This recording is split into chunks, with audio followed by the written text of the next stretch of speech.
Hello and welcome to episode 99 of the Thinking LSAT podcast. This is Ben Olson in Washington, D.C. and Nathan Fox in... I'm in Antwerp, Belgium. Sweet. And you're about to go to the Alps, is that right? Actually, yeah, so I'm going to go visit a friend in Basel, Switzerland. I'm taking the train tomorrow. I'll be going down to Antwerp's ridiculously beautiful train station. It's the most beautiful building I've ever been in my entire life, is the train station in Antwerp. And I catch a train there, and I go to Brussels, and I switch trains, and then I go somewhere in Germany that I don't even know, and then I switch and go to Basel, Switzerland, and I meet up with a friend and another friend there. And we were supposed to go hiking, but the weather got in the way. This hike that we were going to go on is weather dependent, so that got canceled. But we're going to just, I guess, tour around Switzerland a little bit for 5 or 6 days, something like that. So what kind of weather is getting in your way? Well, I think it was going to rain, and it's high enough elevation that we could have got ourselves in trouble. The friend sent me this itinerary for the hike, and it was like we had to rent security, like safety equipment, to go on the hike. Oh. And so it's just not the type of shit that you do if there's really any weather, I guess. Got it. Okay. Or it's wow. not the type of shit that I do if there's any sort of weather. Because yeah. I don't really feel like dying. But it's all new Some to me. People do seem... Yeah. Some people do seem to have that sort of death wish, but you don't. Nah, not really. I mean, I take enough risks, I guess, with the bicycling drunk around town for the last week, which is what I've basically been doing. Okay, yeah. So. And how long are you going to be there? Well, this is the end of a week in Antwerp. The way I like to travel is just go somewhere and just be there, like really feel like I live there. Mm-hmm. So, I've been in Antwerp now for a week, and Antwerp feels like second home to me. I have a better social life here than I do in Los Angeles, to be honest. And yeah, it's been awesome. I've got a delicious Belgian beer right here in front of me in my hand. Yeah. And I've been loving it. Switzerland next. I have friends to see in Germany after that. And then I don't really know. It's all open-ended, and I still don't even have a return flight back to the U.S. Cool. Well, when's your class start up? You gotta come back sometime. Yeah, class in San Francisco starts July 15th, and class in LA starts on July 18th, I think. Okay. So, yeah, I'll be back in another couple of weeks. I'll be back for sure. Cool, yeah. So it sounds like you're near a road there or something. Oh, you're hearing road noise? Yeah. We're right on so I'll apologize again to the listeners for my bad sound quality while I'm on the road. But, there's a tram that comes back and forth out front, and there's also cars and stuff coming back and forth. Cool. Well, I'm glad that you were able to make this happen despite your travels, because we do have a ton of emails on the agenda today. Do you want to talk about anything before we jump into them? I guess the only news item we have is that since the last time we talked, the feedback came out on the digital LSAT pilot test. Yeah. And everybody who took the digital LSAT pilot test is super disappointed they said that as part of your, reward for taking the test and doing free work for them. Well, I guess it wasn't free work because they gave you $100 if you took the test.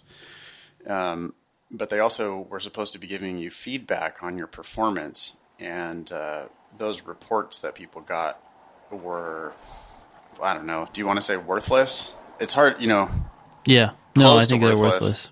It was just so stupid. I mean, what was that? The way they were categorizing the questions and stuff, and you couldn't even tell which question was supposed to be which type, and it just was nonsensical. Yeah, it was totally abstract, and I feel like worthless, because basically what they said was, hey, in the game section you got, 15 out of 23 correct or something like that. And then they supposedly broke it down by question type, but even then they were very broad categories. So it was sort of like they're not even names that I would recognize. The only ones I recognize were the terms I'd recognize would be structure or inference or something like that. So then they'd say something like, you got 8 out of 10 inference questions correct, which could be useful. You might say, oh, I'm doing better on inference questions than I am on structure questions, so I need to focus on those. But they didn't tell you which questions they considered inference questions and which questions they considered structure questions. So I think most people were just kind of like, okay, like I don't even know what you mean by this, and I don't even know what this refers to. So it's just basically nothing. Well, they also didn't differentiate between questions that you attempted and questions that you didn't have time for. Yeah. So then that also taints your results pretty significantly. Yep. If there's some certain type of question that you missed a bunch of them because you didn't even attempt it. You didn't have time for it. Yeah. Anyway, I was hoping that people that took that were going to be able to benefit, like study wise, somewhat from it. Sure. But no. Nope.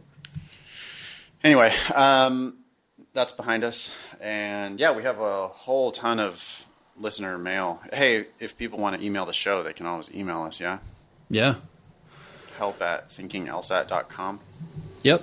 That hits both of us, and we will put that into our agenda, unless it totally sucks. But most of the emails we get are pretty thoughtful. So yeah, thanks for writing into the show. Yeah. So this first one is from Emily. I guess I'll just jump in here. Yeah, go. She says, hi, Nate and Ben. I now understand how your listeners end up sending you a wall of text. My apologies. And this is a wall of text. Yeah, if you want to skim through any of this, that's totally cool, but go ahead. Yeah, so I haven't read this recently, so I'm going to, let's see here. What does she say? Just read it fast. Yeah. I recently discovered your podcast. I, too, take walks, though I'm not an old man, and I love to listen to your podcast while doing so. Okay. I'm glad, Emily, that you're not an old man. Regarding the LSAT, my first diagnostic was a 143. Okay, that's pretty typical. After skimming through the initial chapters of the Power Score Bibles, I am now scoring at 152. Great. With her worst section being the games. I haven't really hunkered down to study, though, and we're now less than 4 months away from the September LSAT, which I plan to take. I remember your advice about pushing yourself with closer deadlines, so I'm not putting it off to December. I want to start submitting applications in November anyway, when I believe you can submit, quote, early decision applications. Yes, that is correct. That said, I would like to increase my score by 10 points if possible. I dream of a 170, but if only 3% of test takers get a 170, I understand my odds are slim. Emily seems to have a good grasp of what's going on and what she should do. Any thoughts so far? Yeah, I mean, she has a very sensible perspective about this whole thing. A lot of people get married to the idea of a 170 without realizing that, yeah, that's 3 out of 100 people that are going to score that. Also, 143 is a very typical place to start, but it wouldn't be super typical for people to go from 143 to 170. That's we see people do that, but that's the exception, not the rule. Yeah, and when she says here, I'd like to increase my score by 10 points if possible, she's obviously talking about from the 152. Yeah. And that would put her at a 162, which is totally reasonable. Yeah, that's a much more common kind of an improvement. Mm-hmm. Even then, that's still like 19, 20 points above the 143, her initial score, which would be a noteworthy accomplishment. So hopefully she can get to 170, but even a 162 would be great. So she says, I've been planning to self-study because that would save me money. A friend of mine sent me a 16-week self-study schedule from lawschooly.com. The schedule directs you to read through the LSAT trainer and then through the Power Score Bibles, all while doing a number of questions from prep tests. I don't know anything about that self-study program, but sometimes I feel like they might overcomplicate things. I'm not sure. I think definitely overcomplicate things. From what I've seen, I just don't. I don't know. I mean, I also don't really love the LSAT trainer. I got as far as it telling you to read the question stem first on logical reasoning. And then I was like, boy, I just can't trust anything you say after that. Yeah. So I don't know. I mean, I know people do like the book, but I can't endorse that. So I don't know about Yeah. this whole self-study schedule. Yeah, so maybe think twice about that. She continues, I wonder if I'm making some grave error in the self-study approach. All the material is in the books and the questions are right in front of me with the prep test, but should I be taking a prep course? I'm worried about spending 3.5 months studying from the books and earning another 152 on the September LSAT. Does a prep class really make a difference, or is it all about how you learn? I watched Ben's online sample class and really enjoyed it. I like your teaching style, man. Oh, thanks. That's awesome. With an exclamation point. Yeah, but I need to be discerning with my money. I just don't know if I'm selling myself way short by not taking a prep class. Yes, you are. Yeah, you are. I think that's a no-brainer. We're talking about $200,000 worth of law school here, and we're talking about the whole rest of your career. And we're talking about $1,000 to take Ben's class. And if you pay $1,000 and it gets you 2 more points, that is the best $1,000 you've ever spent. I think that is a complete no-brainer.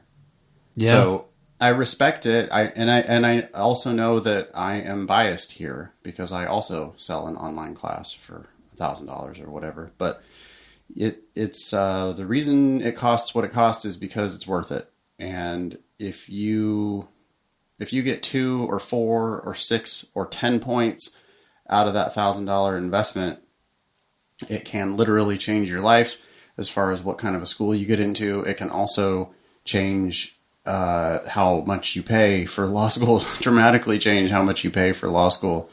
So, I'm not like really telling people to max out their credit cards or anything, but boy, if you were ever going to spend money on like making an investment on yourself, and yes, it will 100% make a difference. You will overcome obstacles so much more quickly with some help. I suppose I could say quicker, but you will overcome obstacles quicker with some help. So, I don't know. No, I agree. And obvious to me. I think we're going to continue to sound biased here, but I was just talking with someone, just started tutoring someone this morning, actually, and they had worked through an entire Kaplan book that she showed me over Skype, and it was huge. And granted, it's a little unfair because it's Kaplan, but just even in the first 10 minutes, we were talking about things and it was sort of like, you shouldn't really do that. And I'm surprised they didn't talk about this other thing. I just feel like people can spend a lot of their time not approaching the test in the right way and thus not practicing the most effective method. So when I think about your class, your online class, my online class, I feel confident that people will get out of it what they need to get out of it, but I'm a little hesitant about other classes, right? So this advice isn't just about classes, it's about the teacher you end up getting, which obviously this advice is good for us, but I mean, I'm even thinking about other teachers. You just have to make sure that whoever you're learning from really has their stuff together. She likes your style, right? She has said, I like your style, man. And she digs it. She feels like she's getting something out of it.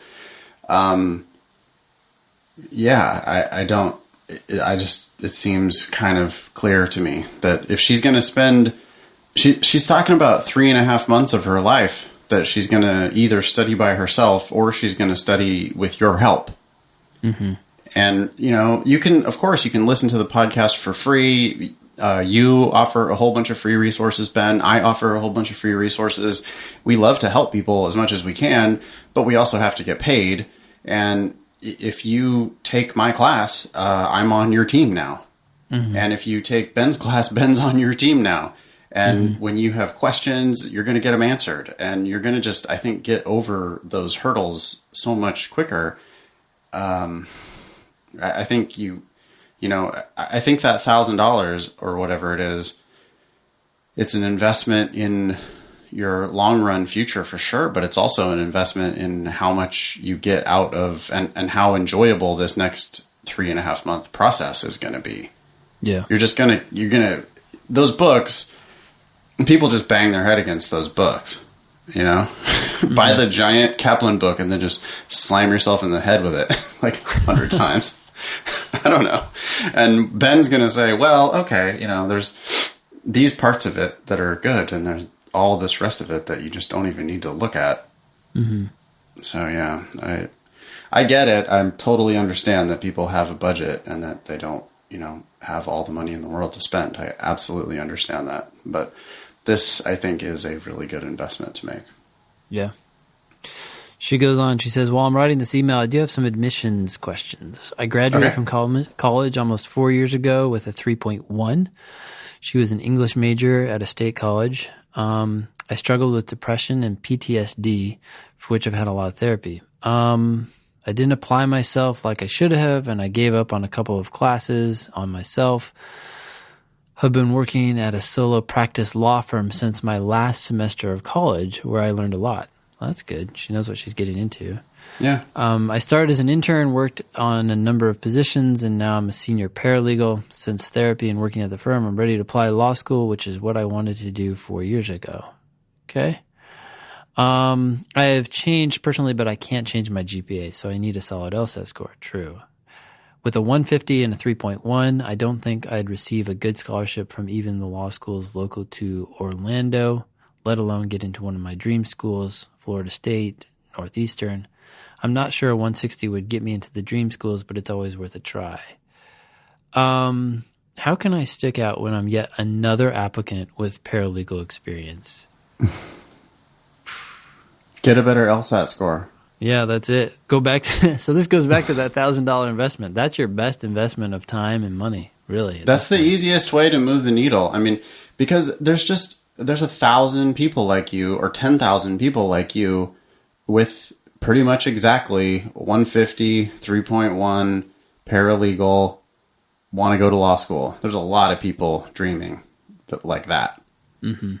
You change that to a 160 instead of a 150, and all of a sudden you start getting into, you know, these dream schools. You also start getting these huge scholarship offers. And yeah, there's nothing you can do about the 3.1. That's in the past, but there's a lot you can do about the 150. I would also say that writing a personal statement about your experiences can be useful because it will help explain the GPA indirectly. I think these overcome narratives are pretty overused and can come across a little trite and insincere. But if you have something to say about your experience and it's a sincere thought or, you know, message that you want to share with the application reviewers, then I think it would be good because it would help explain your GPA as well. Yeah. Also, they give a shit if you get a 160. Yeah. I mean, is that too harsh? Am I being an asshole? No, you're not. I think that's it makes everything else come together. Like if you have a high LSAT score and a challenging background and you try to explain that background, then they believe that it was challenging and that you really, I don't know, that deep inside you have what it takes. If you have a low LSAT score and a challenging background, the challenging background just starts to sound like an excuse, right? Well, yeah, and it's not failure. Yeah, it's not that they feel. They're not like, oh, you're lying, but they are like, oh, yeah, but we have a couple dozen of you for one spot, and your story, you know, it can be really heartrending. They can they can buy it, and I don't know, they're probably sitting there at their desk crying, you know, and boy, they feel sorry for you, but they also feel sorry for the other 20 people that have the same story as you. And, or, you know, similar hard times. And the way you can really stand out is to get a better LSAT score. They don't have that many people with a 160 and the same story. So with the 160, now you're in the conversation, and then you show them the story, and then they go, well, hey, that 3.1, and oh yeah, they look a little closer at the transcript, and they see, oh, okay, this one semester, this is where she said she has the depression and the PTSD and she gave up on classes and we can see these F's on her record. And okay, if we back those out of her GPA, then it would actually have been a 3.5. And they're going to be way more willing to do that when they see your 160. Mm-hmm. If they see the 150 and 3.1, that's a really good match. Like those go hand in hand very frequently. Mm-hmm. Yeah. And so, for you to say, oh, the 3.1 is because of depression and PTSD, but I also have a 150, they go, hey, people with 150s get 3.1s really commonly. Yep. Anyway. No, I agree. She goes on, she says, how should I write my addendum when I don't have a good reason for doing poorly in college? Well, wait, I think you do have a good reason, right? Yeah, go on. Wouldn't mental illness just scare an admissions officer away or sound like a bad excuse? Well, this is kind of what we were just talking about. A good LSAT score is going to make it people deal with mental illness, so I don't think it's going to scare them away. I think they've seen this before. I think what they're most concerned about is where are you at now and what kind of track record have you established for yourself? You've been working at a firm for 4 years. You've shown progress. If you can show that in your personal statement or at least in your resume some way, they're going to say, hey, she had this challenge, she's overcome it, and she has a track record of overcoming it, right? It's not like, oh, I just overcame it now and I'm ready. Like, you have something to show for it, and I think that that's going to pay off. So yeah, I think the letters of rec are going to be really powerful there. If you started as an intern and then worked your way up and now you're the senior paralegal, you're going to have letters of rec that also show that same progression. But yeah, it's just, you have to show them that you have the horsepower. You have to show them that you have like the cognitive ability and the work ethic. And the best way, the easiest way to show them, I know it's easy for me to say that this is an easy way, but it's the easiest way to sell it is to show them a 160. Mm-hmm. If you show them a 160, they're going to believe you. If you show them a 150, they're not. Yeah. Yeah. Last thought, she says, is learning to live and be successful in your life when you have PTSD a good theme for a personal statement, or is it the worst idea ever? Just to reiterate what I said before, I think you just have to be cautious of the fact that they're very skeptical readers. And so when you write, you want to make sure you really have something to say about it and you're not just, trying to sound like a victim. As you say, I wouldn't get into any details or wallow in being a victim, but it is an important part of why I really want to study the law. In that case, great. Have something to say it. I think they'll take you seriously, especially as Nathan is saying, if you have a high LSAT score. Yeah, I really like the idea of just telling the truth. If this is why you want to study the law, then you should say that because it'll make whatever law schools accept you, it'll make them a better fit, right? Mm-hmm. If they don't like people with mental illness, then you don't want to go there.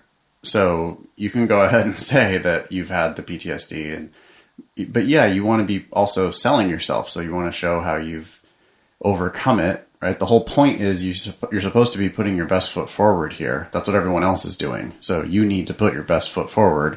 Mm-hmm. And if this is really why you want to go to law school and you're passionate about it and you can demonstrate that you're passionate about it, then I don't see anything wrong with using that as a theme for a personal statement. Yeah. But you also can't think that that's going to be a golden ticket that's going to overcome the 150 because it's just, you're going nowhere with the 150 and you can go so many different places with the 160. Mm-hmm. Yeah. Cool. You want to take the next one? Yeah. Thanks, Emily, for writing in. Good luck. Keep us posted. Give us an update, please. Okay. Next one. Hey guys, I'm about to start my junior year. So I'm about to start the studying process and I'm about to start on studying. I took an old LSAT that was proctored by Kaplan my freshman year. I hadn't prepared and was a little hungover, so it wasn't my best mental shape, but I ended up getting a 164. Whoa. I did worst on the reading comprehension by a large margin, but I got a perfect score on the reading comprehension on the SAT, which was like a year prior to when I took that exam, so I'm not sure why I fell off there so much. I talked to an advisor and they said that for my score range, a class probably won't help me much, and that I should just self-study. I've always been great at test taking and critical thinking, so I've always planned on applying to a T14, so that's my goal. What do you guys think? Ben, you want to start there? Yeah, so in general, the higher you're scoring, the more that private tutoring makes sense and less that a class would make sense, because more of the class time will be not as useful to you, right?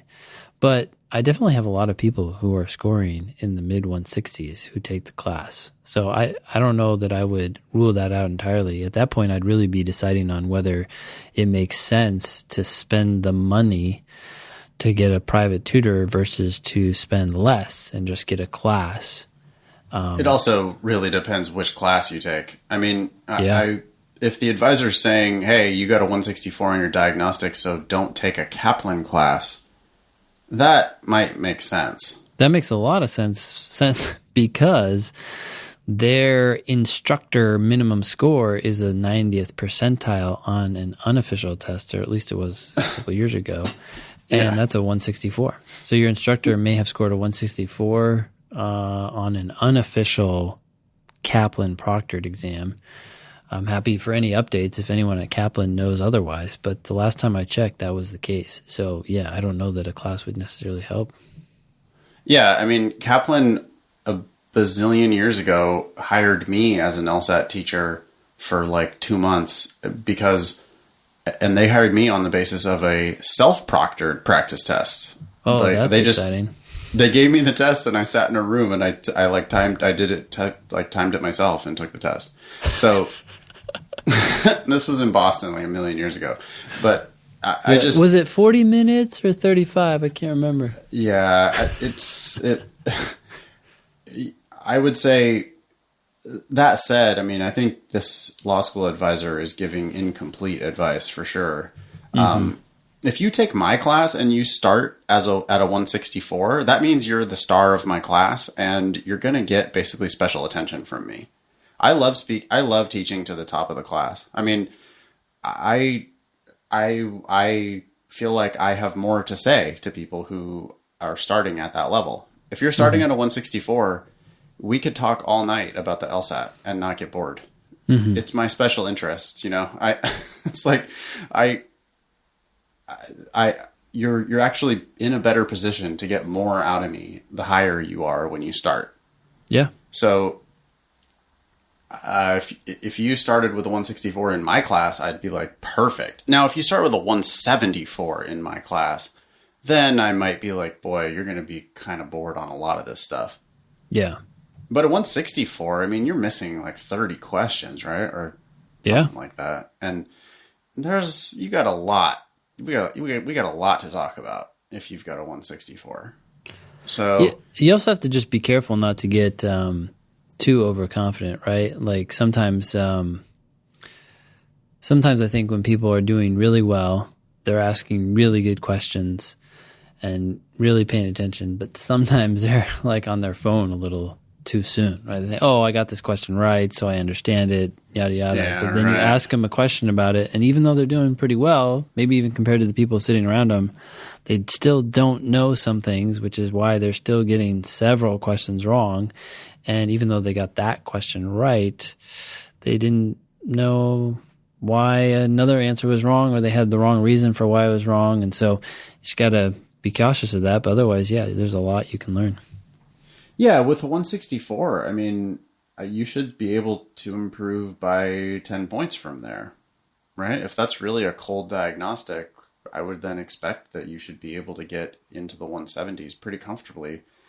To get into the 170s, especially to get into the mid 170s, you're just not missing very many questions at all. Yeah. And there's also times where, especially on this cold 164, I mean, definitely whoever this correspondent is, I don't know if we can say a name or not. Oh, we can. It doesn't say we can't, so I guess we can.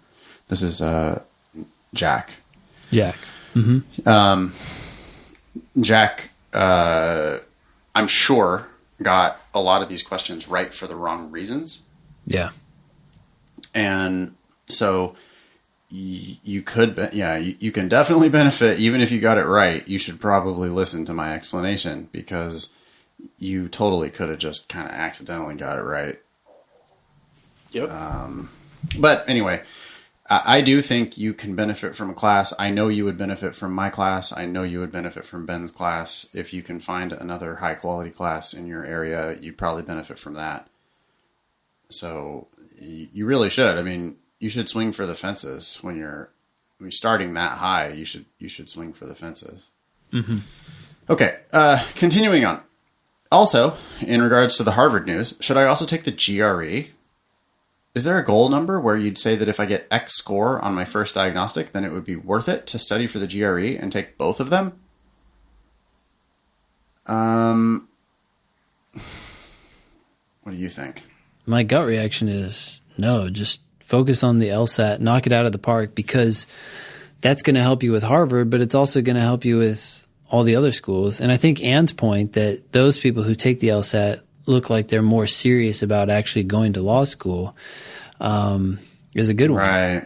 If you take the GRE as well, it's kind of like, well, wait, are you kind of hedging your bets anyways? I don't know. I mean, my main concern would be the time. So if you can focus solely on the LSAT and even get 2 more points or 1 more point than you would have, it seems like that's going to do more for you than having an extra score in there that's from the GRE.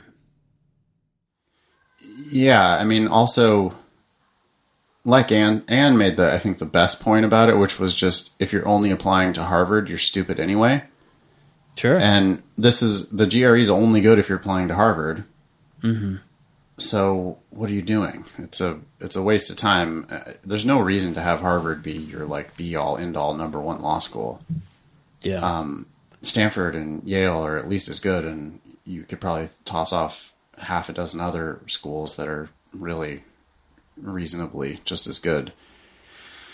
So I don't see the GRE making any sense right now for law school applicants. Again, self-serving advice, but I think it's nonetheless true. Also, if y'all feel like getting a little sidetracked, I'm graduating a semester early and have been thinking about what to do between that December, that's December 2018, and the August, that's August 2019, I'll be starting law school. So if y'all have any suggestions you want to throw out there, that would be cool. I'm a huge fan of the podcast, and it would be great to get on the show or even just get an email response with some advice. Thanks a ton. And that is Jack. Ben, what do you think Jack should do for his gap year? I want him to write a book. Wow. About what? I don't know. Whatever he's good at. That's a good chunk of time. You could, I know the traditional answer would be here, like, hey, go travel, experience the world. I think you could do both, but I think the traveling thing is something that a lot of people do, and I don't have any problem with that. But I think if he sat down and wrote like a 40-page book or something on something he knows, that'd be pretty cool. Then try to sell it on Amazon. Okay, 40 pages is not really a book. Well, that's I'm trying to make it easy to get into it. Okay, I want him to write a book too, but I also want him to travel. So okay. I want him to travel. Yeah. Yes. There's what better to do while you're traveling? You're going to be on planes and trains and sitting in airports and sitting in cafes all around the world.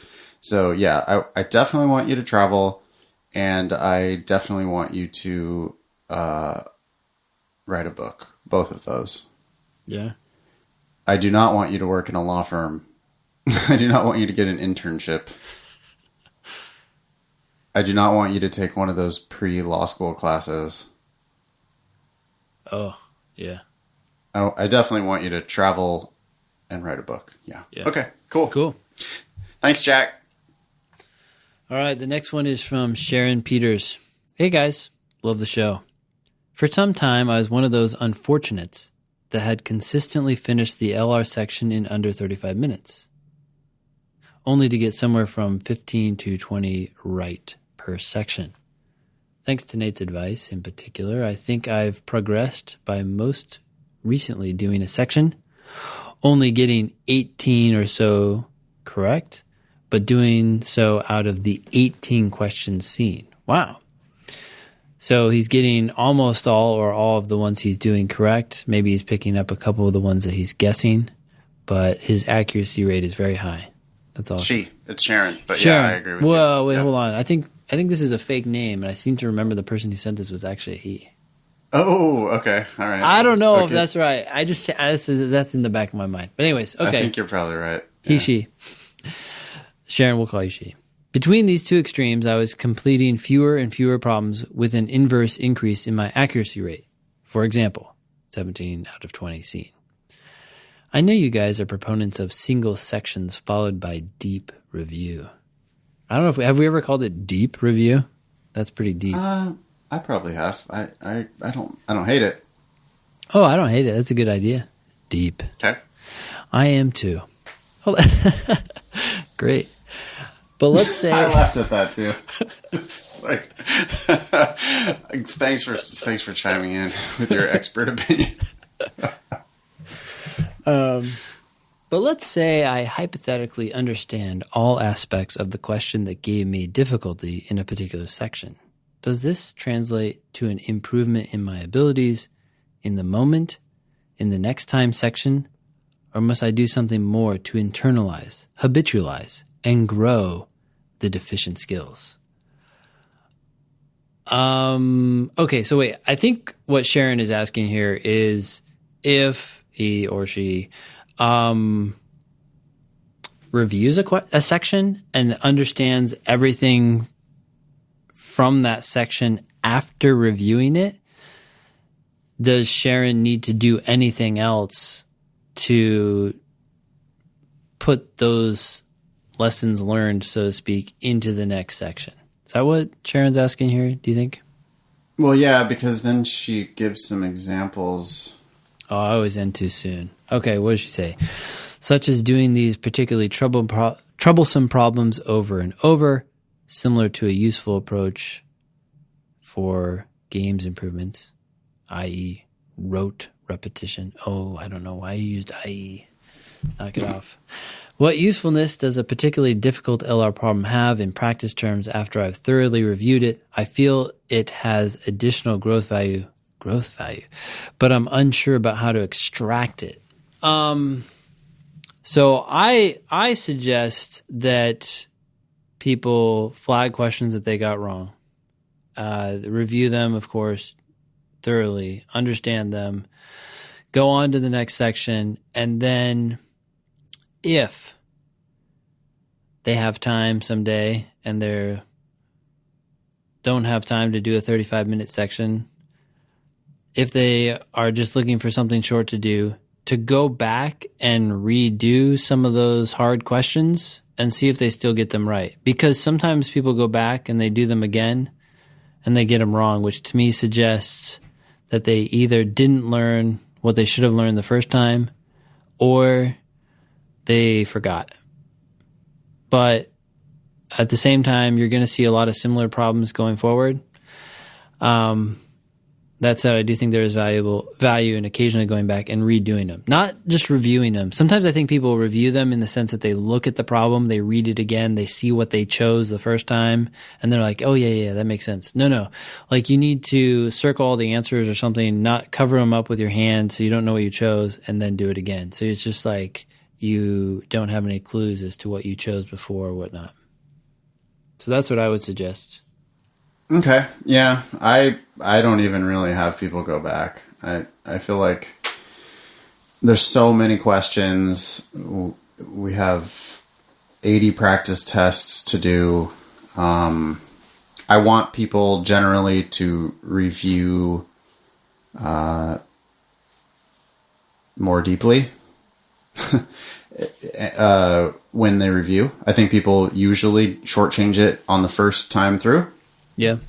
I think that if you really do understand it, then I don't really care if you ever go back to it. That's just my 2 cents.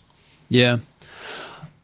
I guess one of the reasons I prefer it, just to elaborate on this a little bit more, is that when you have a little pocket of time and you don't really have time to do a 35-minute section, you have 15 minutes or something, I think it can be a good use of time because you're effectively cherry-picking questions that were hard for you in the past, as opposed to a random set of questions that may include a bunch of easy ones for you. So I feel like it's a good use of time in that sense.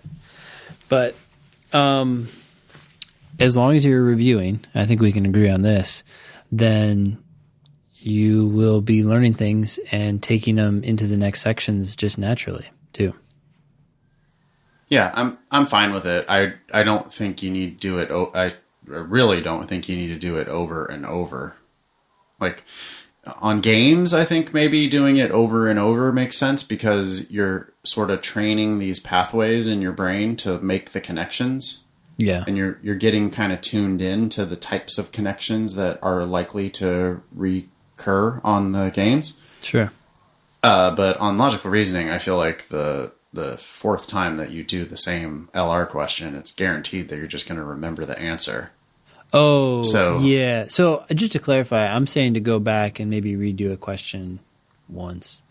Yeah, because it just says over and over here. And I would say no. I don't think over and over. Maybe over, but not over and over. Yeah. And even with the games, you have to be careful because a lot of times people will like to do games over and over, and you have to put time in between those repeats. Otherwise, like you said, you're just going to remember and it's not really stretching you, right? So if it was a really hard game for you, then maybe you should do it once after watching a video explanation or watching us talk about it in class or whatever, and then wait a little bit and then do it again. Otherwise, you're just going to kind of go off of your memory. If it was easier, then maybe you're never doing it again, or maybe you feel like you need to do it again, but don't do it for a while so that you can kind of forget it. I think there's value in that. Yeah, that makes sense. Cool.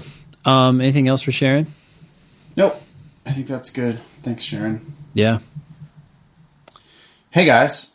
I've been spending a lot of time practicing logic games via some of the drills in the Logic Games Bible. I can usually get the correct answers to almost all of the questions, though I haven't set any time restrictions on myself yet. Yeah, well, you shouldn't, because you should really not time yourself, except for if you're doing a section. I wouldn't ever time myself in the Logic Games Bible. Would you, Ben? I wouldn't use the Logic Games Bible. Yeah, I wouldn't either. However, I'm finding that after looking through the explanations that the Logic Games Bible gives for each game, I find that my setup is often incomplete in comparison to theirs, and as a result, I usually miss a few key inferences. Furthermore, I sometimes arrive at my answers through a different line of reasoning than is laid out in the book. My question then is, should I attempt to emulate the setup and reasoning that the Bible uses as much as possible, i.e., will understanding the games in the way they present them help me in the long run? Or should I simply set up the game to the best of my ability regardless of if there are a few holes and hack through each game using a combination of my somewhat incomplete setup and my own intuition? Love the podcast, guys. Thanks a lot. Ryan.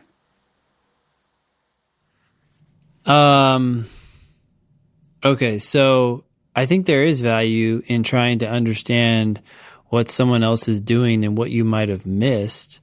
I think that he should attempt to hack through it on his own first, but after he does that, he should go back and try to figure out what he missed and what he could have done better. Like his either or here sounds to me like it's almost like he would never learn from them. There's like an order here. You got to hack through it on your own, make mistakes, have holes, but then learn what you should have filled in after the fact and then try to redo it better. Yeah, I think, right. So it's a false dichotomy, I guess. I mean, I think both is the answer. Yeah. I also just want to point out here what I think is a pretty major flaw of the Logic Games Bible and also almost all other prep materials that I've ever seen, especially as it relates to the logic games, is that they make it seem as if this is the solution. Yeah, yeah. And there's just no such thing on the games. You have to improvise. You have to be open to different solutions. It is not possible to make every single inference. If I did the games, I guarantee there's going to be times where the PowerScore Logic Games Bible is going to make inferences that I wouldn't even have made. But that doesn't mean that they did it better. They're like sort of showing this, I don't know, it's like this platonic, like perfect. They're trying to show this like perfect solution. But if you don't make all those steps, then you're not going to make you're not going to have the same exact perfect solution. And so here we get Ryan thinking that his solution or his setup is incomplete. I don't think his setup is incomplete necessarily. It's just a different setup.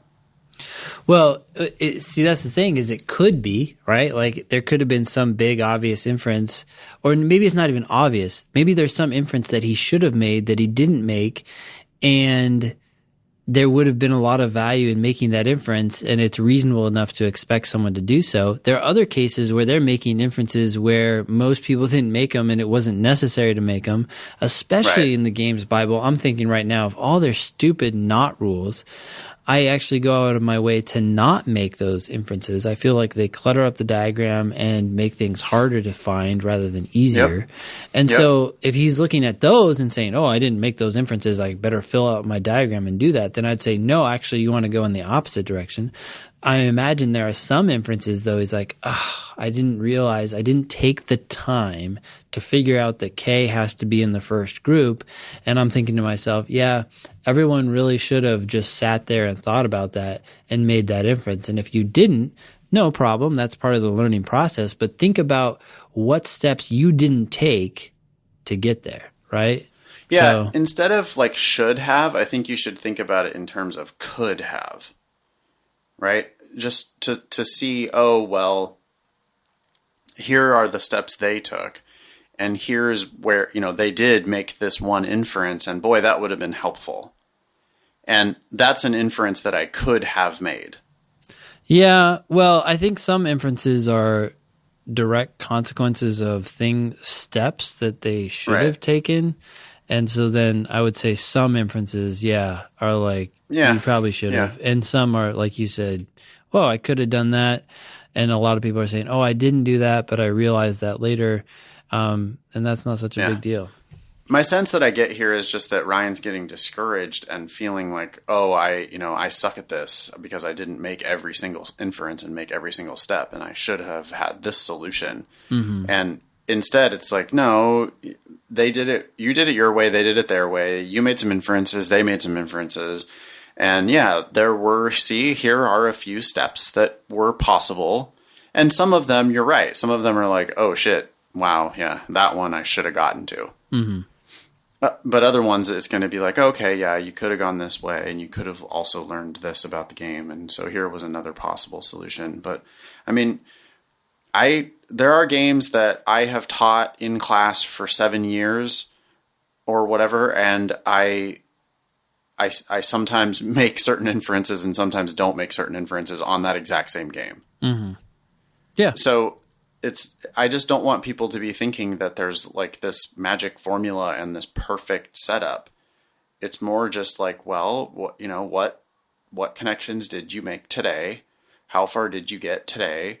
And yeah, there sometimes you might make a better inference, and sometimes you might kind of not make quite all of them, but it's not, because a lot of times they're not even necessary. Mm-hmm. Yeah. Anyways, I don't want people to lose the improvisation part. Yes, and I agree, and that's the problem that they're running into when they get into these quote weird games, right? Because they've totally let go of everything, and they're now just following the system that they've been given. Well, when we have these stupid systems with all of their stupid semantics and like stupid categorizations of game types and stuff, then people think that there's a magic formula. Yep. And they think that they're learning recipes, but you're not supposed to be. It's not learning recipes. It's learning like these principles. You're learning tools. Yeah. And you use those tools to improvise a solution. Yeah. And you also invent brand new tools on the fly, right? You have to be open to hitting this like knuckleball that's coming at you. Mm-hmm.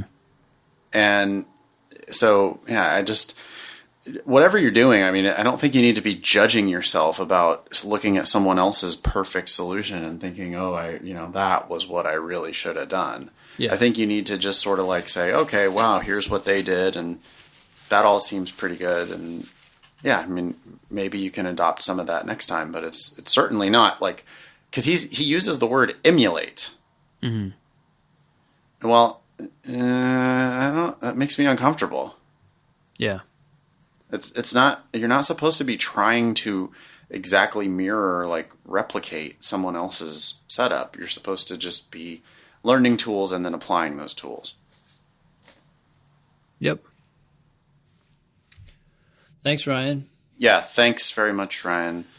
Okay. Hey, guys. I've reached out before with a few questions and just have a final one before game day next Monday. Uh-oh.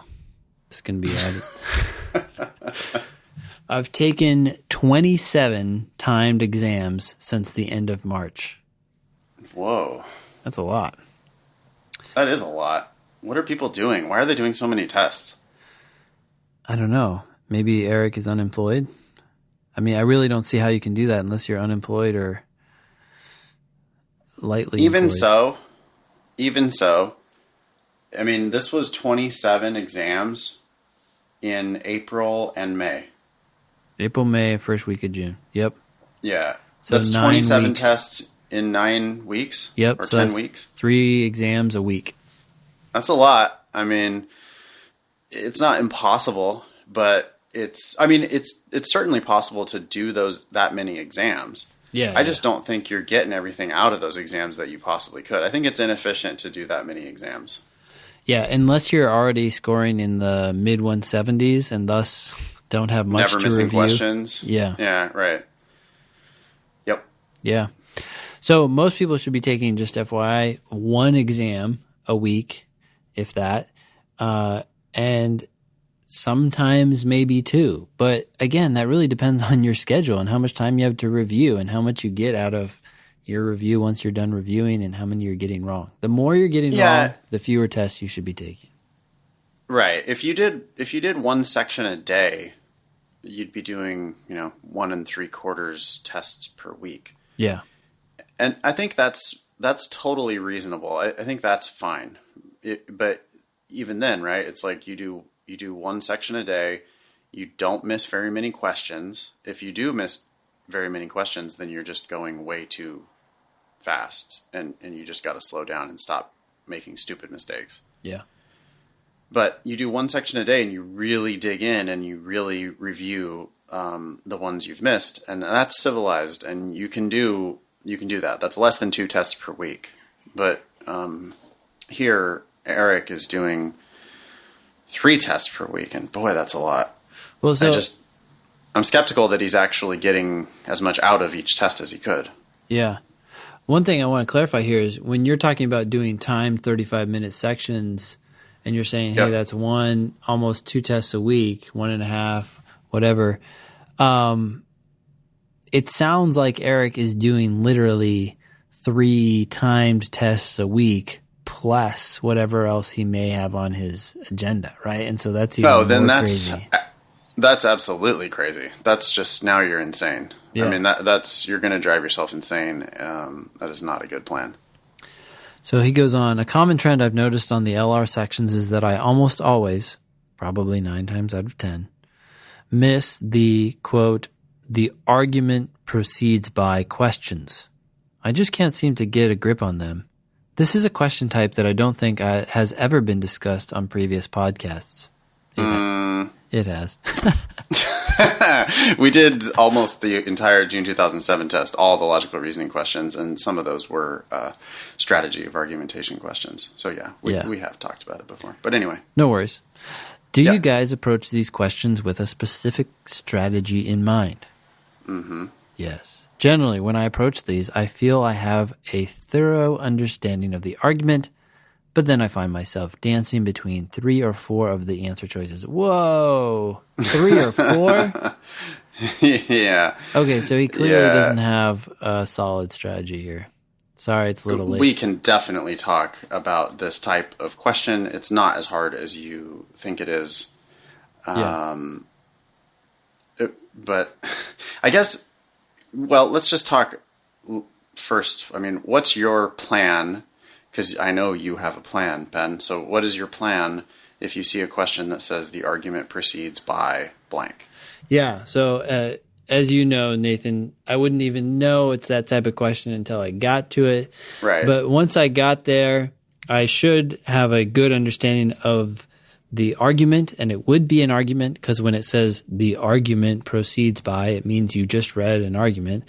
And that means there are premises, there are at least one premise, there's a conclusion, there's something that the author is trying to prove. And I might even at this point have an idea of whether I think it's a good or bad argument. I'd have some idea, right? At this point, though, I'd say to myself, oh, okay, so this is a reasoning question. You call it strategy of argumentation? Is that right? Yeah, I think the makers of the test call it a strategy of argumentation question. Cool. So I call it a reasoning question, but that doesn't matter. That's fine. Yeah, I would just say to myself, okay, this is a reasoning question. Therefore, I need to know what kind of reasoning the author used to get to her conclusion. In other words, how did this author go about trying to prove her main point? And I will go back and look at the argument if I don't have that clear in my mind, although I should at that point. But if I don't, I'll look at it again and I'll say, okay, what's going on here? And I will describe the reasoning in my own words. And they're very simple. I'm not using the LSAT language here. I'm just saying something like, oh, the author seems to be eliminating two possibilities to get to her conclusion about a third possibility, or the author is using like if-then statements here, conditional reasoning to get to the conclusion or whatever. I will come up with my own description of what's going on, and then I will go into the answers. And then when I'm in the answers, I'm going to ask myself one question as I read each answer.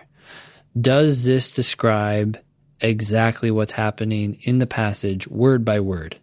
And I will often break these answer choices into their separate parts. And so the first part of the answer might say, the author rejects the opinion, and I might just stop right there and be like, wait a sec, there's no opinion in this argument that the author is rejecting, therefore this is not happening, thus this is wrong. So you don't need to read the whole answer necessarily. You do need to read the whole answer of whatever one you choose, but like each of these answer choices is a description of what's happening, and if any part of that description is inaccurate, is not happening in the passage, then it's wrong, and I move on. So when he says he's often dancing between 3 or 4 answer choices, my sense is that he's reading the answer like very holistically, just kind of looking at it from a very high level, and then saying, yeah, I could kind of get that to fit into this, what's going on here, as opposed to reading it word by word and saying, that word sucks, I'm out of here. Yeah,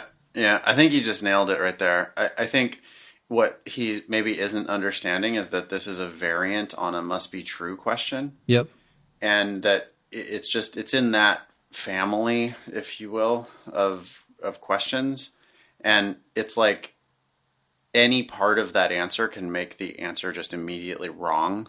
Mm-hmm. And so I never thought about that before. But if you're thinking about these answer choices holistically, like comparing the entire answer to another entire answer, That's definitely not the way to do it. The way to do it is to just be going in and murdering answer choices. I mean, the fact that he says that he has 3 or 4 of the answer choices is like, you're fundamentally not doing the question the right way, or you're not doing it the easiest way. Yeah.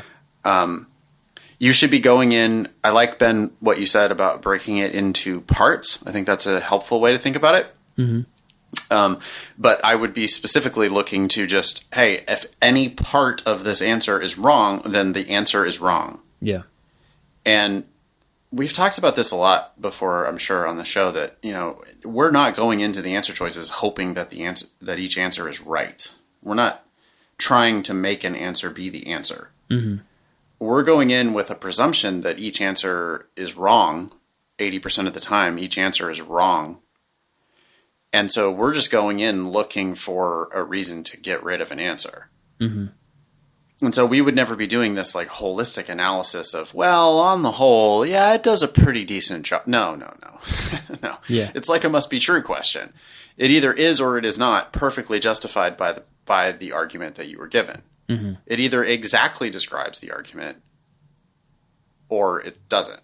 Yeah. And I guess the other thing is, depending on the exact question and depending on comparing all the answer choices to one another, you don't even have to describe the entire argument, right? Mm-hmm. When it says the argument precedes by, it's not like the correct answer has to correctly describe the totality of the argument. Yeah. All the answer has to do to be right is to correctly describe something that the argument did without going at all overboard, without at all misdescribing the argument. Yeah. So if the argument used this complicated analogy to evaluate 2 theories and then proposed a third hybrid theory, the correct answer could just say the argument used an analogy. Yeah. Because the argument did use an analogy. Yeah. Or if it said the argument described 2 opposing theories, that could also be the answer. Or if it said the argument proposed a hybrid between 2 theories, that could also be the answer. Yeah. But it just can't misdescribe the argument. It can't have any elements that are more than or different from the given argument. Yeah. So I think maybe that's he has to be missing that bit, right? Mm-hmm. If he's got 3 or 4 answers that he thinks are contenders, then he's clearly not treating it enough like a must be true. Mm-hmm.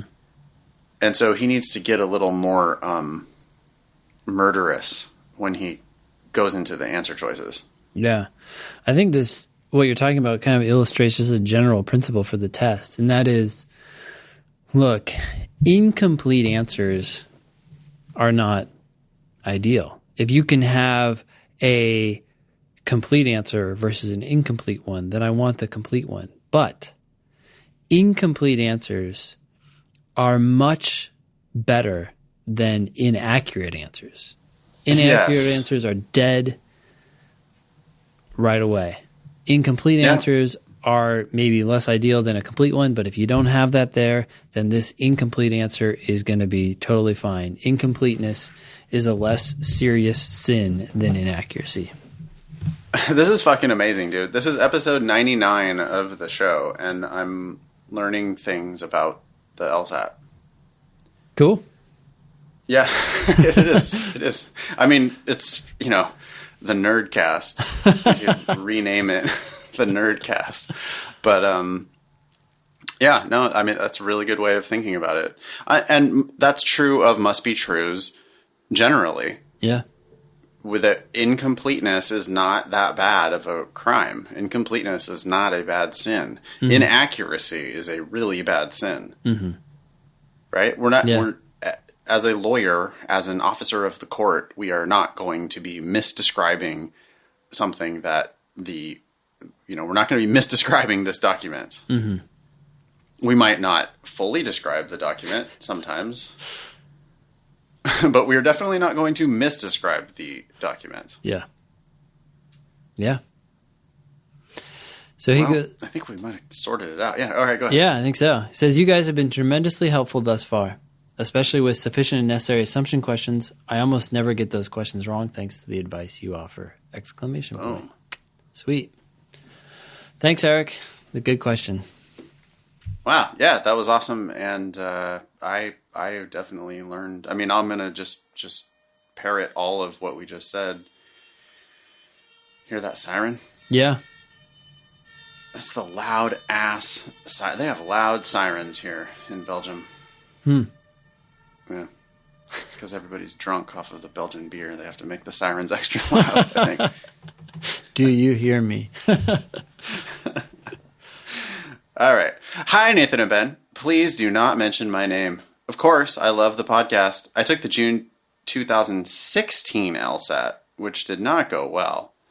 But I applied to schools in New York with a mediocre score. I believe I could improve the LR section since I was reading the question stem first, which is obviously a horrible thing to do. Yeah, I agree. I am a foreign attorney, and English is not my first language. I am 29 years old. I have applied to both JD and LLM programs in New York. I have been admitted to good but not great schools for both programs. The following is my dilemma, and I hope you could advise me on this. And then we have some bullets. I have a cost-effective LLM option with a scholarship that would give me a reasonable shot at the New York bar exam in a year. This option will cost me around $30,000 in tuition. Next bullet. JD option without a scholarship. This option will cost me around $160,000 in tuition. Ooh. Yeah, we're going to go ahead and dismiss option 2 out of hand. Well, and you also got to keep in mind it's $160,000 in tuition plus 3 years of school, right? LLM is only a year. Yeah. Right. Yeah. And when so this is at the end, it says we get best regards LLM. So we're going to call this correspondent LLM. Yeah. When LLM says that would give me a reasonable shot at the New York bar exam in a year, what do you think they're talking about there? Because I think they're talking nonsense. Yeah, I don't get that actually at all. Either you have a chance to take it or you don't, right? You're either certified to take the New York bar exam or you're not. And if you're a foreign attorney and if you're in an LLM program that certifies you to take the New York bar exam, then that's the obvious route. I mean, employment considerations aside, if all you're trying to do is pass the New York bar, then you need a program that is going to certify you to take the New York bar. Yep. And it's not like, I mean, people think it's hilarious. Is it not hilarious that people think that the school actually does something to help you pass the bar?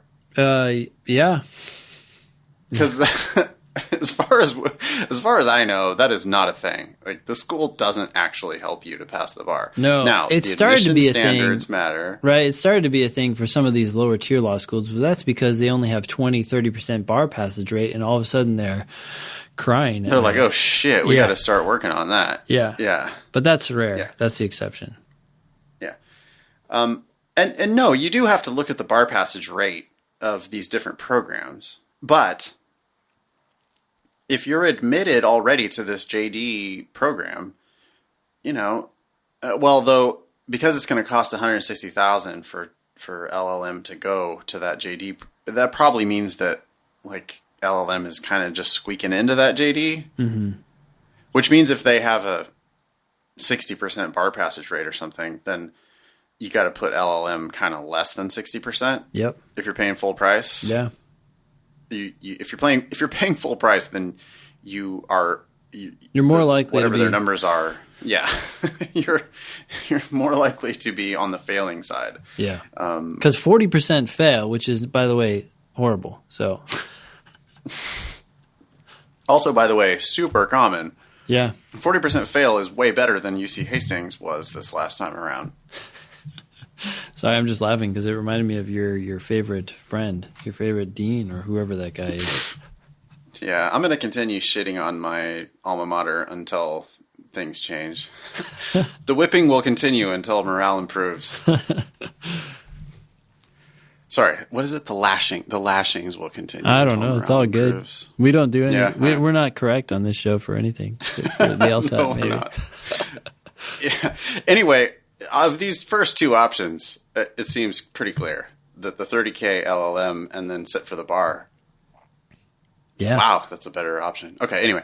Yeah, this is like, bullet this is three. actually like multiple choice. So we have 4 options here. It's kind of like LSAT India, where they only give you A through D. And A is so much better than B that we have to get rid of B, even if A is not correct.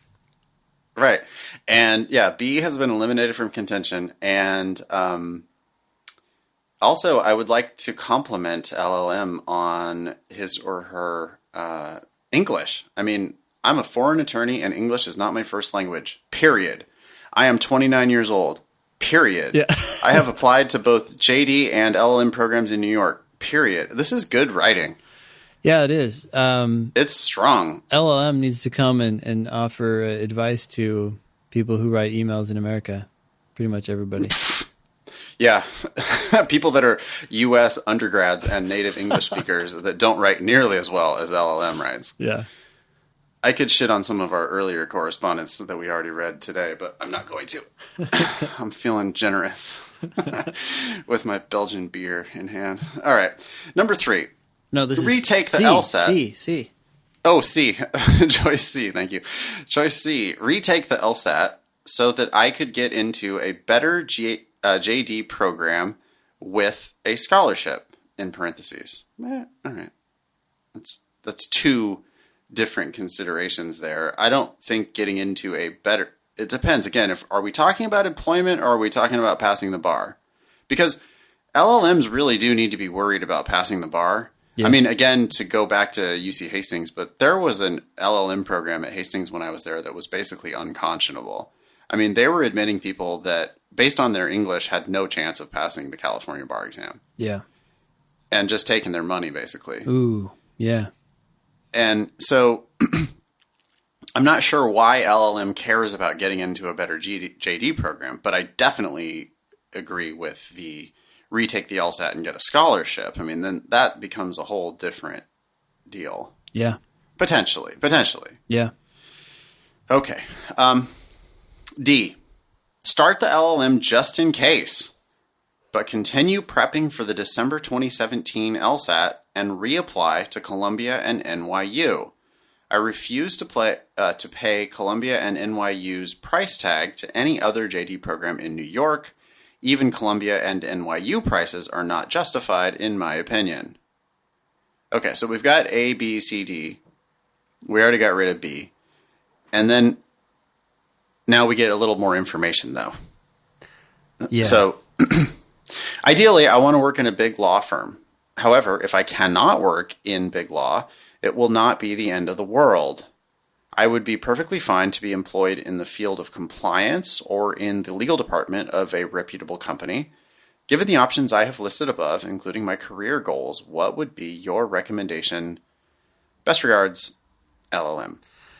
By the way, just a side note here, LLM would be really helpful if we knew what LSAT score you got. Yeah. LLM says, I applied to school in New York with a mediocre score. This is a subjective term, and, I hear it all the time. People are like, oh, I did so awful in my first test. And I say, well, what did you get? Oh, it just was really bad. I don't even want to say it. And I'm like, okay, what was it? And they're like, a 158. I'm like, that's actually not too bad. Yeah. Or, it was a 143 or it was a 169 in their minds. Makes a big difference. Yeah. So where are you at? Are you even close to getting into Columbia and NYU? I don't think we have any clue. So yeah. Maybe we could provide a range of options depending on what LLM's LSAT score is. We could just set some, like if it's 145, 155, or 165. Yeah, I guess I'm wondering though if we could avoid the scores altogether, because if just do the LLM. Yeah. Like it's don't even fuck with it. Yeah, it's a year of his or her life. I feel like it seems just so much better in so many ways. I mean, Although, yeah. better LSAT score, maybe better scholarship for the LLM? Yeah.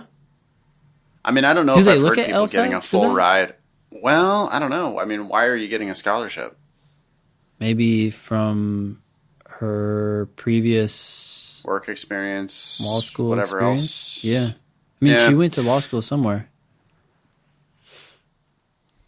Yeah. I'm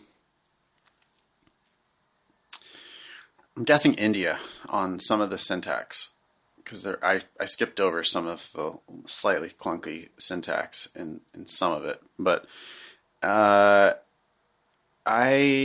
would say of these four, I don't hate retake the LSAT because it's like if you retake the LSAT, get a better score, get better scholarships, get better options. That doesn't seem like any problem at all. Yeah, either you retake it and it doesn't go much better, and then you know that you've got to go with the LLM, or it does. In which case, all you lost is time, really. Yeah. I don't like start the LLM just in case. Yeah, I don't 'Cause that's understand like that. you're paying tuition. I mean, that's if you're in a hurry in your life, which we get. You know, I'm 29 years old, which people think that 29 years old is old, Yeah. and they don't realize that they have their whole life ahead of them at 29. So yeah, I would not start the LLM just in case. I would not just go ahead and pay full price for a JD. I would consider retaking the LSAT if you think that it's going to get you a full ride somewhere. I would also, I don't hate, I mean, I do hate $30,000 is a lot of money. I mean, 30 grand is it's a decent amount of money. Yeah. And, you know, it's like cost effective LLM with a scholarship, but okay, but what are your job prospects? Even if you do pass the New York bar, the New York bar is not a joke, right? What that's probably the second hardest state bar. Yeah, California, New York, Yeah, it's up there. So yeah, so I would be looking closely at what are your actual bar passage chances. Getting certified for the bar is one thing, and that is definitely what you're paying for with an LLM. But what are your chances of actually passing that exam? That's a totally different issue, and I think you got to look close at that. Yeah, I agree.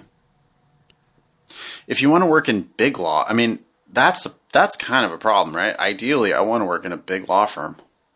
Wow. So wait, when does the LLM program start? August, right? I think the Hastings one was on a typical like law school schedule. Yeah, so that's probably why she's asking start the LLM just in case. So I wonder if she should defer that if she can. That would give her a year. Even if not, I mean defer. And if they admitted you this year, they're gonna not admit you next year. Yeah. I mean, especially because it's not really that hard to get a couple more LSAT points, and if you get a couple more LSAT points, then now you're guaranteed that they're going to admit you. Mm-hmm. So, yeah, I really don't like to start the LLM just in case. I do want look closely at your own personal bar passage chances. The ideally, I want to work in a big law firm thing. I mean, a lot of times you just have to go to you got to go to a big law school to get into a big law firm. Mm-hmm. There's like not really another way. Some firms, I'm sure there are New York firms that are only going to hire you if you went to Columbia and NYU. Yeah. I mean, or Harvard or Stanford or Yale or whatever, but is that LLM, ask your LLM program. They need, like, do those LLM programs, I mean, we don't know even what school or anything, right? Yeah. But can they introduce you to someone who is a recent alum of this LLM program who now works in big New York law firm. Yeah. If they can't, that's a big problem. If they can't, then it's not a thing. Yeah. And so, like, people are definitely conflating issues, right? They're like thinking, oh boy, all I got to do is pass the New York bar exam. New York bar exam and job in a big law firm, boy, those are far apart. I mean, one is necessary for the other, but one is certainly not sufficient for the other. Yeah. And so I don't know. I think you got to ask more questions. I would love to get. Wouldn't you love to get follow-up correspondence from LLM? Yeah. Know what happened? Yeah, that'd be awesome. Right back in. Let us know what you think, or please give us some clarification about what we just talked about. We'd love to help you a little bit more if we can. Yeah. One more? I got time for one more. Sure. If you do. Yeah, one more. Okay. Yep. So, hi. I want to start by saying you guys do a phenomenal job with the podcasts. Thanks. The content that you guys put out, supplemented with a prep course and the PowerScore books, helped me achieve a 165 on the February LSAT and hopefully around a 170 on this past June LSAT. Fingers crossed. My question regards the role that my undergrad GPA will play in the admissions process. I graduated from the University of Connecticut with a BA in economics and business this past May with a final GPA of 3.55. It might sound like I would be in a decent position, but I retook a total of 5 classes. I don't know what LSAC is going to do with those. I know what they're going to do. What are they going to do? They're going to give the original grade. They don't. Mess. Everybody always gets screwed when they retake classes. That always hurts your GPA, in my experience. Or it just doesn't help, you mean? No, I mean, this correspondent thinks that they have a 3.55. Yeah. The LSAC is going to say less because of all these retakes. They're just going to go back to the original scores. I'm pretty sure I've never seen anybody get away with retaking classes and getting a better grade. Yeah, so here, let's read a little bit further. And then, so during my sophomore year, I struggled academically due to some personal hardships, death of my uncle, who essentially played a father figure in my life, along with working my first full-time job. That sounds rough. Though I cannot place full blame on these events, I ended up getting an F, D+, C-, and 2 C's during this time period. Yeah. That's tough. I understand. Sounds like my transcripts. Oh, good. I understand that in order to get into a competitive law school, I needed to turn things around, and I did so by getting on the dean's list every semester thereafter. Well, that's good. Nice. Yeah. Well,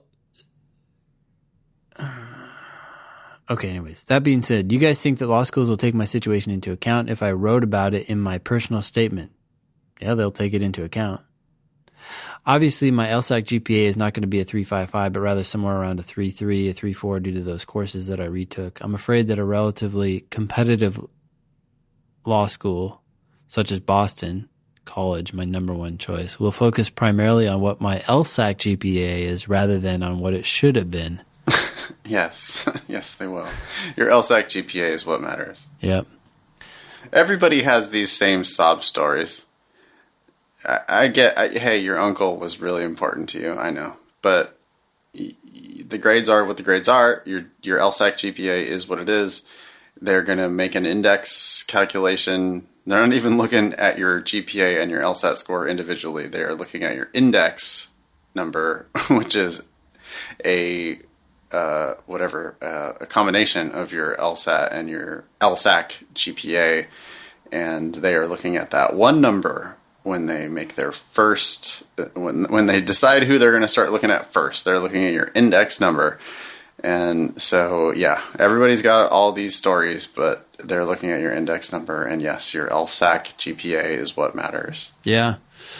I was just curious. I'm looking at the. You're gonna go in and look at the LSAC or the index formula for Boston College. I'm breaking our rules here, but no, that's not a rule. That's awesome, dude. Do it. So, if you end up with a 3.3 GPA and a 168 on the June LSAT, you have a 86 to 96% chance of getting into Boston College.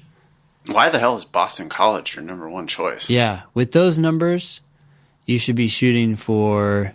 I'm going to sort this LSAT GPA calculator by likelihood from low to high, and then go to look at something where you have a 30 or 40% chance of getting in. Yeah, 30 or 40. So your first school, Vanderbilt, great school. Southern California, Texas, all these schools, and this is just going up. You have a good chance of getting into George Washington, Emory. I would reconsider your goals based on whatever you get in June. But we already know that, who is this? Zach has a 165 on record, right?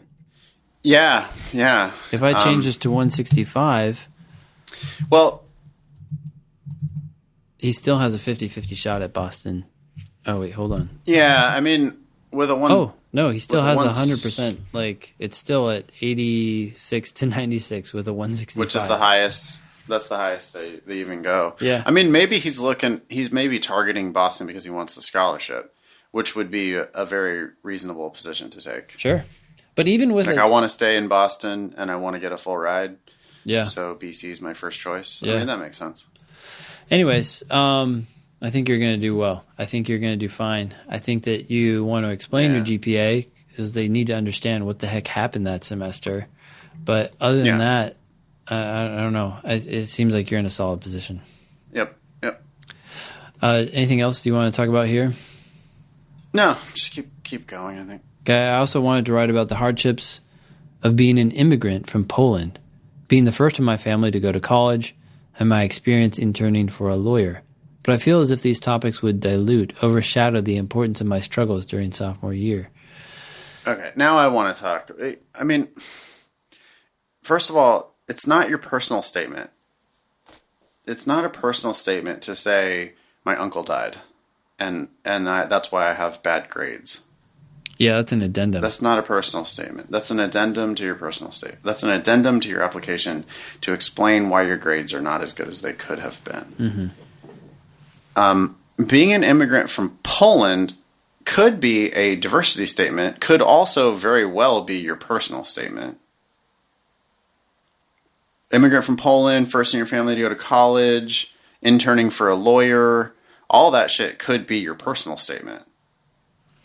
Yeah, although I think each one of those would just be a personal statement, right? Like you don't want to try to mix this all into one. Otherwise, you're trying to do too much, and your personal statement will be too high level and not dig into the details. People want details. Yeah, you don't want to muddy it too much. You have to tell them a story. Mm-hmm. You only have 2 pages to tell them a story. So you want to keep it clean and short. But I would not... I just don't think the personal statement needs to be related to your grades at all. Yeah. Bitching about your grades in your personal statement is not putting your best foot forward. I don't think your uncle's death... I mean, that said, you probably could write a beautiful personal statement about your uncle and how he was so important to you or whatever. But if you're trying to use that as a way of explaining away your bad grades, I don't think that's a personal statement. Personal statement is why are you going to law school? It's not, oh, my grades sucked because of some bad shit that happened to me. Yeah, and the addendum could be really straightforward. My uncle, who was like a father figure to me, passed away during my sophomore year. I got these grades. That's reflected in my LSAT GPA, which is a 3.3 or whatever. Without this, if we calculated it, it would be a this. Yep.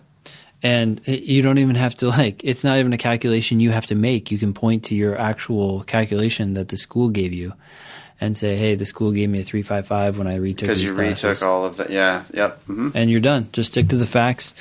And then that will explain the odd semester. The other thing that's nice about this is it's just one semester. So I think people will wash it away pretty easily. It's when it's spread out that it's a problem. Right. And it's not your uncle's story, it's your story. I mean, you can absolutely write about that in one sentence. Just your uncle was a father figure to you. He died. This happened.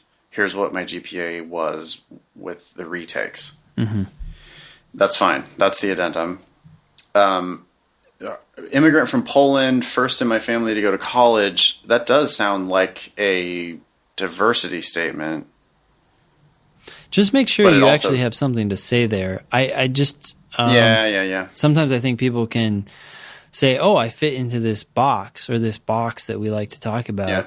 But was being an immigrant from Poland really a struggle for you? I don't want to diminish that experience, but sometimes I think, especially when you're not the person immigrating, like, what do I mean by that? Like, he says the hardships of being an immigrant from Poland. I guess what I'm thinking is I read it as first generation from Poland. I think if you're first generation from Poland, that's going to be pretty solid. Yeah, I'm thinking about people who their parents immigrate, and maybe they immigrate. Your parents immigrated from Poland, and you grew up in Boston, or even if you were like public schools, 2 or 3, right? Like you're not really doing anything. True. Yeah, a baby immigrating from Poland. I mean, unless your parents like don't speak English at all. Anyway, yeah, be careful. Make sure that is really. I mean, first to go to college might actually be a better story to tell. And you can weave in the whole immigrant thing. That's why they didn't go to college. Anyways. Yeah. Mm-hmm. Thank you, Zach. Yeah. Good questions. Did you have anything else, Nathan? Sorry, I didn't mean to cut you off there.